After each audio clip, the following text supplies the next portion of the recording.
Para hablar de todo ello y para que nos termine de explicar el porqué de esta decisión de Vladimir Putin, tenemos ya en plató al analista en seguridad y defensa, Bruno Navarro. Bruno, muy buenas noches. Buenas noches. Pues empezamos por el principio, si te parece. ¿Por qué Vladimir Putin ha decidido retirar las tropas de Siria precisamente ahora, justo además coincidiendo con el 5º aniversario del inicio del conflicto?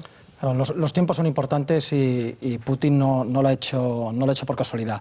Es precisamente cuando se cumple el 5º año del inicio de la guerra, como has dicho, y esto es muy importante porque ahora mismo los focos de todo el mundo están puestos en este aniversario y en ese momento Putin lanza su retirada de tropas, con lo cual le da muchísima más proyección mediática. Además se inician la segunda ronda de contactos en Ginebra, con lo cual también le da muchísima más visibilidad tanto diplomática como mediática a esta retirada. Lleva 5 meses y medio luchando en el frente sirio contra los yihadistas y los enemigos de Assad, y realmente lo que sigue es la agenda rusa que consiste en salir del avispero, que nos convierte en un Vietnam o en un Afganistán, de acuerdo, con salir cuanto antes, o un Irak y Afganistán de los americanos, ahorrar costes con la bajada de los precios del petróleo y las penalizaciones, sanciones de Europa y Estados Unidos.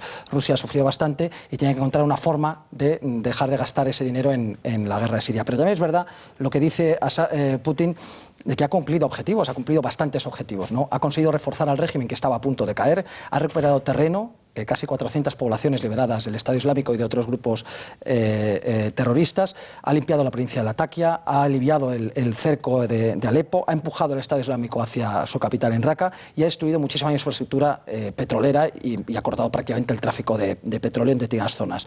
Ha reforzado la posición de Assad frente a las negociaciones, lo que le permite no tener que irse del país ni que caiga su régimen. Luego, bastante ha conseguido, además calculan los mismos rusos, unos 2.000 yihadistas rusos muertos en lo que va de guerra, que ya no volverán a Rusia a atentar, incluidos 17 jefes. Con lo cual, las razones son estas.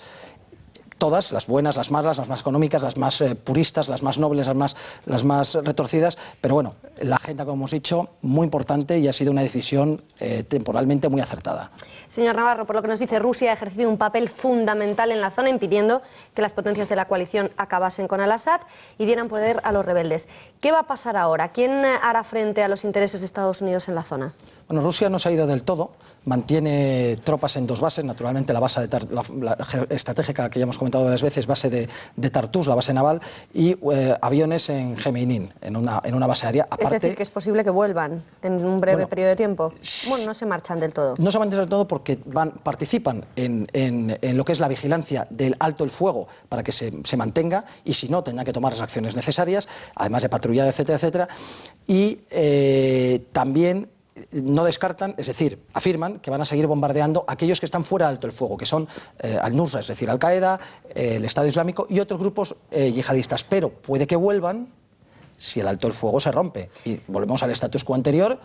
Pues es posible que vuelvan. Otro de los grandes interrogantes, que es precisamente el que nos estamos haciendo todos: ¿cómo se va a combatir al Estado Islámico si una de las grandes presencias militares en la zona se retira? Dicho de otra manera, ¿la lucha contra el Daesh queda debilitada sin Rusia? Sí, definitivamente sí, porque Rusia lo que hacía era empezaba los ataques aéreos para destruir las posiciones en tierra del Estado Islámico y a continuación venían las tropas de tierra sirias. Hay que tener en cuenta de todas formas que continúan la lucha aérea, es decir, bombardeos probablemente vayan a continuar, en breve tiempo vuelvan a comenzar los bombardeos rusos, con lo cual eso va a mantenerse. Y también ten en cuenta que hay una tregua más o menos mantenida, se está manteniendo bastante aceptablemente, habida cuenta del odio que se tiene los contendientes, y esto facilita que tanto los rebeldes teóricamente moderados, como el gobierno de Assad se puedan centrar más, en vez de luchar entre ellos, en luchar en los frentes donde tienen a los ejércitos yihadistas. Con lo cual, bueno, lo comido por lo servido, puede que la cosa aguante, pero desde luego la retirada rusa veremos cómo se mantiene, pero puede que no haya muy buenas noticias en la lucha contra el yihadismo. Pues malas noticias sin duda, señor Navarro. ¿La decisión rusa cree que contribuye a empeorar las preocupantes declaraciones que hizo hace apenas un mes el primer ministro ruso en la conferencia de seguridad de Múnich, cuando llegó a asegurar, se preguntaba incluso si el mundo se desplazaba de nuevo hacia una nueva guerra fría, o por el contrario, que cree que pueden contribuir a calmar las aguas entre Estados Unidos y Moscú? Desde luego van a calmar las aguas incluso de la oposición moderada ayuda, entre comillas, como siempre decimos, porque no lo es mucho, e incluso ellos se congratulan y están casi agradecidos a Putin por irse y se van olvidando de los ataques que han realizado contra ellos. Sí que calma las aguas, la decisión de Putin es positiva para la confrontación que tiene abierta con la OTAN en estos momentos, con nuestro mundo europeo occidental, pero es dudoso que a Estados Unidos le baste. Parece que Estados Unidos y en parte la OTAN necesitan un enemigo global actualmente y están muy orientados a que este sea Rusia. Por lo tanto, yo creo que a corto plazo es bueno, esta noticia es buena porque calma las aguas entre ambos bandos, por así decirlo, pero a medio plazo es posible que volvamos a la misma situación en vez de entender que Rusia, que no deja de ser rival en determinados aspectos, debería ser nuestro aliado para enfrentarnos a la gran potencia china. Señor Navarro, brevemente, 5 años después, hagamos balance. ¿Cree que el país está mejor ahora de lo que estaba en 2011, cuando cuando estalló todo el conflicto? Casi 300.000 muertos, 270.000 últimos cálculos, millones de refugiados, uno de esos millones en Rusia, la economía y la cultura destruidas, la radicalización islamista de un pueblo que no era islamista y que ahora en una parte importante es desde yihadista a islamista, a fin de cuentas y tal. Francamente está muchísimo peor. A su juicio, ¿cree que en países como Siria, Libia, Túnez, Egipto, países donde se produjeron las primaveras árabes, es posible instaurar un modelo de democracia occidentalizado a la manera que lo entendemos en Occidente?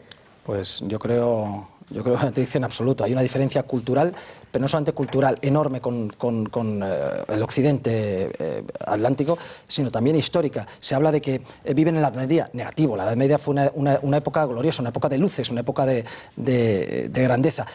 Ellos viven anclados en lo más remoto del barbarismo de millones, de decenas de miles de años antes de Cristo, ¿no?